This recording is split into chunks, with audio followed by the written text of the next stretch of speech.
अस्सलाम वालेकुम रहमतुल्लाह। मिला टाइम्स में खुश आमदीद। मैं हूं शम्स तबरेज़ कासमी। कांग्रेस मतलब गांधी फैमिली मतलब कांग्रेस, ये समझा जाता है, कहा जाता है और लोगों के जहन में ये बात बैठ चुकी है कि कांग्रेस की जो फाउंडर है वो गांधी फैमिली है।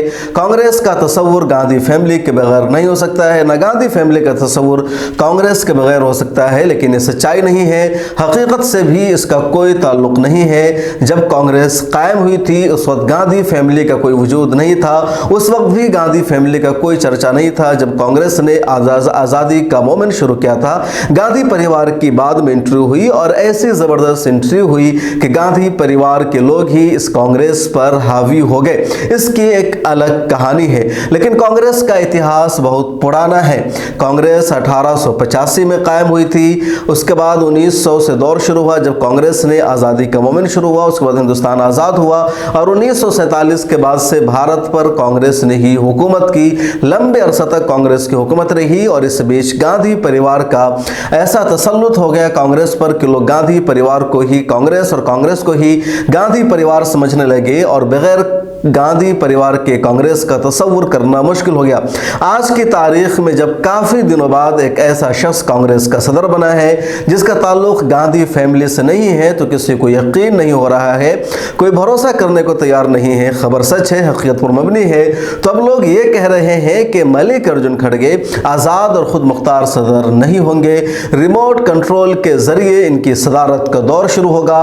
रिमोट किसी और के हाथ में होगा, ये किसी का चेहरा होंगे। इनको अपनी मर्जी से फैसला लेने का इख्तियार नहीं होगा और ये इस वजह से कहा जा रहा है क्योंकि कांग्रेस पर लंबे अरसे तक गांधी परिवार का तसल्लुत रहा है, कंट्रोल रहा है और इसी बुनियाद पर लोग समझते हैं कि बगैर गांधी फैमिली के कांग्रेस नहीं चल सकती है, बगैर गांधी फैमिली के कांग्रेस का कोई मतलब नहीं रह जाता है। हालिया दिनों में या कह लीजिए कि कांग्रेस के 137 साल की तारीख में सिर्फ 7 मरतबा इलेक्शन हुआ है सदर के ओहदा के लिए। ऐसा इलेक्शन जिसमें 2 या उससे ज़्यादा उम्मीदवार रहे हो, ये सिर्फ 7 मरतबा हुआ है। कुछ आज़ादी से पहले, कुछ अभी। और अभी जो 7वां इलेक्शन है उसमें मल्लिकार्जुन खड़गे एक तरफ उम्मीदवार थे, दूसरी तरफ शशि थरूर उम्मीदवार थे। मल्लिकार्जुन खड़गे कांग्रेस के गांधी फैमिली की तरफ से उम्मीदवार समझे जा रहे थे। जैसे ये खबर आए कि गांधी फैमिली की तरफ से कोई भी उम्मीदवार नहीं होगा, तब मल्लिकार्जुन खड़गे उम्मीदवार बने, दूसरी तरफ शशि थरूर उम्मीदवार बने और इन दोनों के दरमियान मुकाबला हुआ। 9,900 वोट डाले गए, जिसमें से ज़्यादातर वोट यानी 7,800 समथिंग वोट मल्लिकार्जुन खड़गे के पास आए और सिर्फ 1,028 वोट मिले शशि थरूर को। 400 वोट इनवैलिड भी हुआ और इस तरह मल्लिकार्जुन खड़गे की शानदार जीत हुई। जीत मिल जाने के बाद दोनों नेताओं ने प्रेस कॉन्फ्रेंस की है, अपना अपना रद्द अमल दिया है और दोनों नेताओं ने तकरीबन एक ही तरह की बात की है। चुनाव से पहले कहा जा रहा था कि शशि थरूर मल्लिकार्जुन खड़गे के खिलाफ है या गांधी फैमिली से उन्होंने बगावत की है, क्योंकि गांधी फैमिली ने ऑफिशियली उम्मीदवार बना दिया था अपना मल्लिकार्जुन खड़गे को। कांग्रेस और शशि थरूर एक तरह से उनको कमजोर कर रहे थे, लेकिन दरअसल हुआ यह है कि शशि थरूर की वजह से एक मैसेज गया है कि कांग्रेस में चुनाव हुआ है, डेमोक्रेसी मजबूत हुई है। और वही जो हम कह रहे थे कि दोनों उम्मीदवारों ने रिजल्ट आ जाने के बाद एक तरह की बात की। शशि थरूर ने भी यही कहा है कि हमने चुनाव लड़ा ताकि एक मैसेज जाए कि कांग्रेस में डेमोक्रेसी है, मुकम्मल तौर पर चुनाव होता है ताकि मुल्क में फाशिज्म को फरोग ना मिले। और इसी तरह की बात मल्लिकार्जुन खड़गे ने की है। शशि थरूर ने रिजल्ट आने से पहले ही ट्वीट करके मल्लिकार्जुन खड़गे को सदर के ओहदा के लिए मुबारकबाद भी दी थी।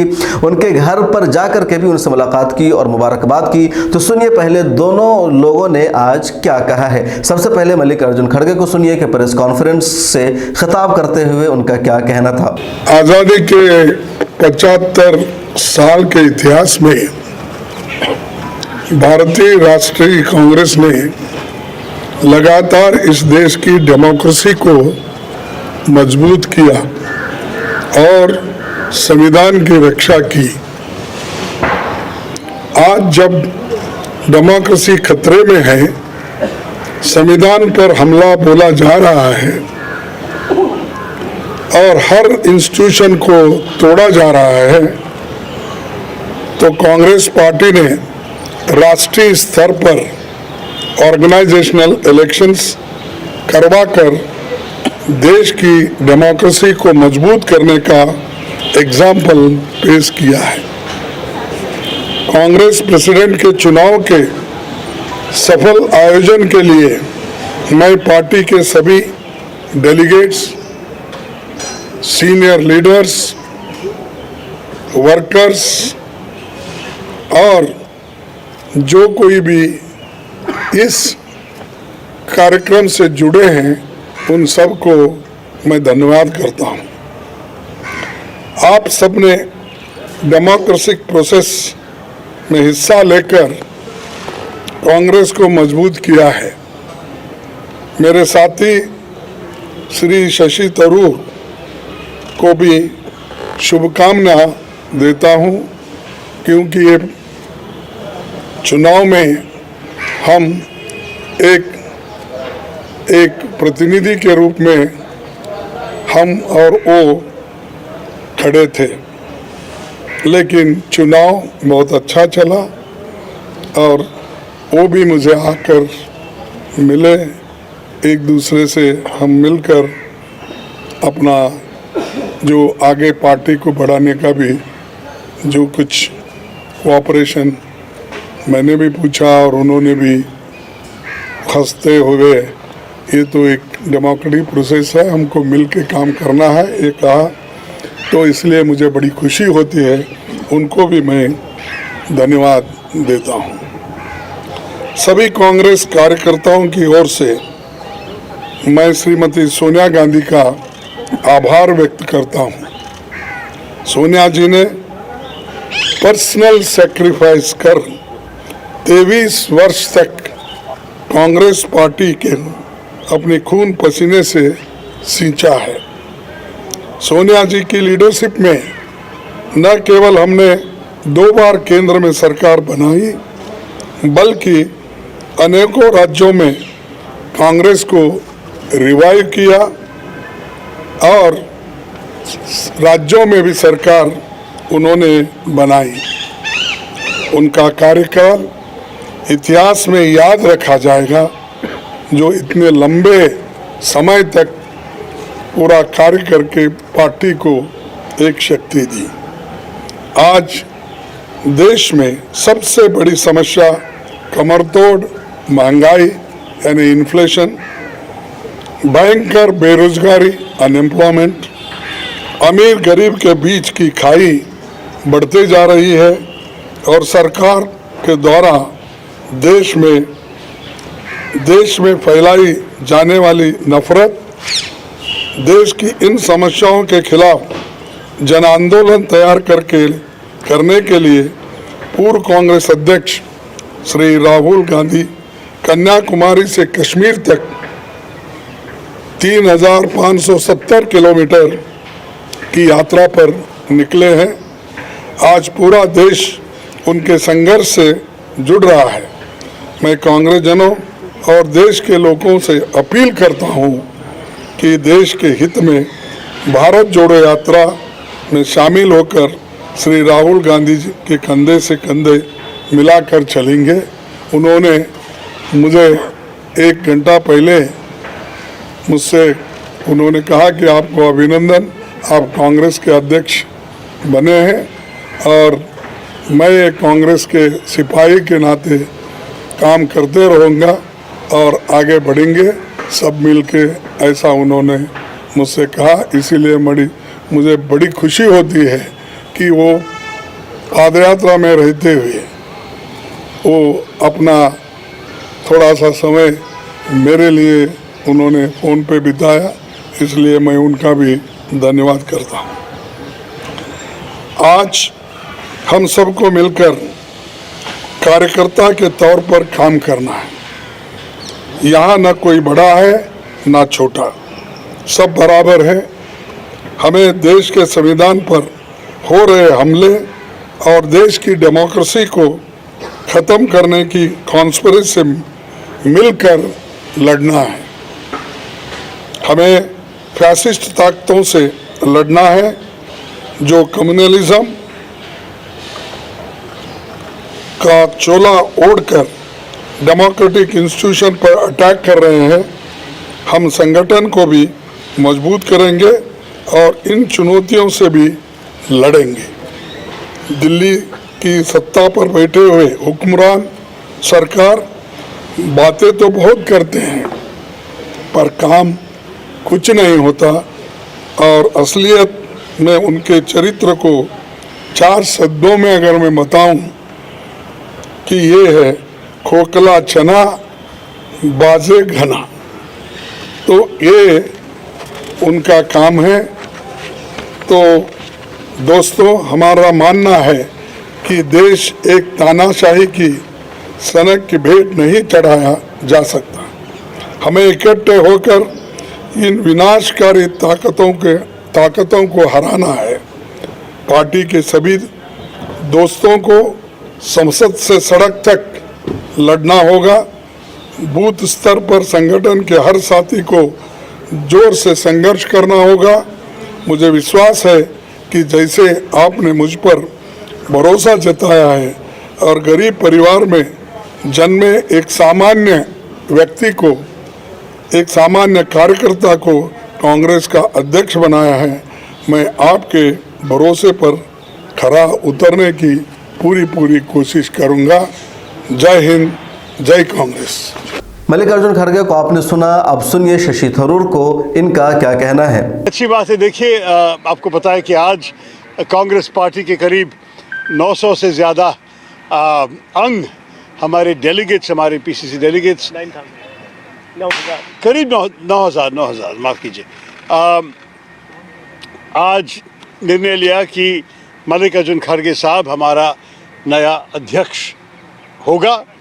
मैं खबर सुन के उनके घर गए और उनको मेरी बधाई सुना दी। वो बहुत मेरे वरिष्ठ नेता है, मैं उनके साथ काम भी किया हूँ लोकसभा में, जैसे मैं आप सबको पहले भी बताया था। हम लोग कॉलीग्स हैं, सहयोगी है, और मैं खुश हूँ कि इस चुनाव के बाद कांग्रेस पार्टी को एक नया अध्यक्ष के लीडरशिप और के नेतृत्व और गाइडेंस से आगे बढ़ने का मौका मिलेगा। मैं ये भी कहूँगा आप लोगों से कि मैं बहुत आभारी हूँ कि इतने सारे कांग्रेस कार्यकर्ताओं ने मुझे समर्थन दिया, जिनमें से 1000 से ज़्यादा मतदान देने वाले हमारे डेलीगेट्स भी थे, और बहुत सारे जो शायद वोट देने का हक नहीं था लेकिन कांग्रेस पार्टी की भलाई के लिए काम करने वाले मुझे हर प्रदेश में आके समर्थन मेरे साथ निकले, और हर जगह में, जैसे अब आज भी देखते हैं, मेरे साथ रुक के मुझे जिस किस्म के मॉरल सपोर्ट दिए, मैं इसके लिए आभारी हूँ। मेरे ख्याल में हमारे कार्यकर्ता हैं हमारी पार्टी का असली गुरूर, और मैं कहूँगा कि हमारे कार्यकर्ताओं के काम से ही पार्टी आगे बढ़ेगी, और मैं खुश हूँ कि उनको इस विषय से इस चुनाव से उनको भी एक मौका मिला हमारे पार्टी के भविष्य के बारे में सोचने के लिए, और उनके ही पसीने से, उनके ही काम से हमारे पार्टी का भविष्य बनने में एक बहुत बड़ा भूमिका लेना। मैं चाहता हूं कि पार्टी उनकी भी आवाज़ सुने। मैं चाहता हूं कि खड़गे साहब का विजय हम सब मान ले कि कांग्रेस पार्टी की जीत है। मैंने शुरुआत से ही कहा था, ये कोई व्यक्ति का विषय नहीं, मैं मेरे लिए कुछ नहीं चाहता हूँ। मैं सिर्फ चाहता हूँ कि पार्टी मजबूत बने, क्योंकि भारतीय मजबूती के लिए एक कांग्रेस मजबूत होना बड़ी ज़रूरी है। तो इसी स्पिरिट में और इसी उद्देश्य से मैं लड़ा, और जो भी इस लड़ाई में भाग लिए उनको मेरी बधाई और मेरे ऑल माई ग्रैटिट्यूड पे बताना चाहता हूँ। मैं उससे अभी रुकूंगा, क्योंकि अगर आप लोग को प्रश्न होंगे तो शायद उसके लिए जवाब दे दूंगा, लेकिन मेरे मन में ये बहुत अच्छा हुआ कांग्रेस पार्टी के लिए, और यहाँ से हम आगे बढ़ के कांग्रेस को हमारे देश के आने वाले चुनावों में एक बहुत बड़ा असर पड़ेगा मेरे ख्याल में, क्योंकि हमारे कार्यकर्ता भी जाग गए हैं, सब लोग तैयार हैं बीजेपी के चुनौती को निपटने के लिए। और मैं भी काफ़ी कॉन्फिडेंट हूँ कि हमारी पार्टी आप लोगों को हमारी कामयाबी दिखा सकेंगे। ये दोनों कांग्रेस के दिग्गज नेता हैं जो चुनाव में एक दूसरे के मुकाबिल थे, लेकिन अब एक दोनों एक साथ रहेंगे। दोनों कांग्रेस के हैं और सही बात यही है कि भले ही शशि थरूर पर जितना इल्ज़ाम लगाया जाए, लेकिन दरअसल इन्होंने जो कुछ काम किया है ये जानते हुए भी कि हम हार रहे हैं, हमारी हार यकीनी है, इसके बावजूद चुनावी मैदान में आए। कांग्रेस के स्टैंड को मजबूत करने के लिए, कांग्रेस के मौक़िफ़ को मजबूत करने के लिए अगर शशि थरूर चुनाव में नहीं आते, मल्लिकार्जुन खड़गे तनहा रह जाते, तो यही मैसेज आता कि इनको बना दिया गया है और गांधी परिवार ने ही बनाया है। लेकिन अब बाज़ाब्ता चुनाव हुआ है और शशि थरूर आखिर तक बने हुए थे, तो इसका मतलब है कि एक डेमोक्रेसी है, जमहूरियत है कांग्रेस में, और उसी के मुताबिक चुनाव हुआ है। कांग्रेस का क़याम 1885 में हुआ था और कांग्रेस अब तक 137 साल की हो चुकी है। कांग्रेस की इस पूरी हिस्ट्री को अब 3 हिस्सों में तकसीम कर सकते हैं। कांग्रेस 1885 से लेकर के पूरे 19वीं सदी तक या 1900 साल मुकम्मल होने तक, उसके बाद 1901 से लेकर के 1947 तक जो आज़ादी का मोमेंट है, और तीसरा आज़ादी के बाद 1947 से लेकर के अब तक का। कांग्रेस 1885 में कायम हुई थी और जब कांग्रेस कायम हुई थी उस वक्त कांग्रेस को किसी पॉलिटिकल पार्टी के तौर पर कायम नहीं किया गया था, ना इस मकसद के तहत कायम किया गया था कि कांग्रेस के ज़रिए हिंदुस्तान में आज़ादी का मोमेंट छोड़ा जाएगा, अंग्रेज़ों के ख़िलाफ़ तहरीक चलाई जाएगी। बल्कि कांग्रेस को ऐसे एक NGO के तौर पर बनाया गया था जिसका मकसद था बैठ कर बातचीत करना, अवाम के इशूज़ को उठाना, या सरकार के साथ, उस वक्त ब्रिटिश हुकूमत थी तो ब्रिटिश एम्पायर के साथ डायलॉग करना, अवाम के मुद्दों से उनको वाकिफ़ कराना, यह मकसद था। और यही वजह है कि कांग्रेस का सदर या उसका फाउंडर एक अंग्रेज को ही माना जाता है। उसके बाद 19वीं सदी का दौर शुरू होता है जब कांग्रेस ने बाज़ाब्ता आज़ादी का मोमेंट शुरू कर दिया और यहाँ से कांग्रेस की एक नई तारीख शुरू हुई। उसके बाद 1947 का दौर आया, हिंदुस्तान आज़ाद हुआ और हिंदुस्तान की आज़ादी में कांग्रेस का अहम किरदार माना जाता है। और कांग्रेस का अहम किरदार जब माना गया तो हिंदुस्तान पर हुकूमत की शुरुआत भी कांग्रेस ने ही की। 1947 के बाद, 1947 से पहले या फिर 1885 के बाद 3 दौर है। तीनों दौर का अगर जायजा लें तो अब तक, यानी शुरू से लेकर के अब तक, कुल 98 मरतबा कांग्रेस का सदर चुना गया। 1885 से लेकर अब तक, यानी 2022 तक कुल 98 मरतबा सदर चुना गया है और मल्लिकार्जुन खड़गे ये 98वें सदर है। और कुल सदर के तौर पर 61 लोगों ने खिदमत अंजाम दी। इनमें से कई लोग ऐसे हैं जिन्होंने 2-2 मरतबा, 3-3 मरतबा सदर के तौर पर खिदमत अंजाम दी, उनको चुना गया है। कई लोगों की मुद्दत ऐसी रही है जो लंबे अरसे तक काम करते रहे हैं। तो यही वजह है कि ऐसे 98 नंबर पूरे हो जाते हैं और इस तरह कुल 61 लोग पूरे होते हैं।